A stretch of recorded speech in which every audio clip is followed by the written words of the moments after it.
If you feel like you're doing everything right, but your body just still isn't changing, this might be why. You're working out, you're trying to eat better, you're putting in the effort, and it still feels like your body is stuck. And your body is under constant stress, whether that's from workouts, lack of sleep, life, or just everything you're carrying. It shifts into survival mode. And in that state, your body is not focused on burning fat. It's focused on protecting you. So it's not that you're doing nothing, it's that your body doesn't feel safe enough to change. That's why more workouts, more restriction, and more pressure just makes it feel harder.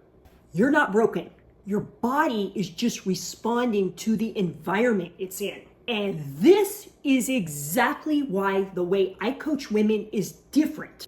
Because we don't just push harder. We actually fix what's going on underneath. If this sounds like you, message me. Simple. And I'll help you figure out what your body actually needs right now. All right? Go out, make it a great day.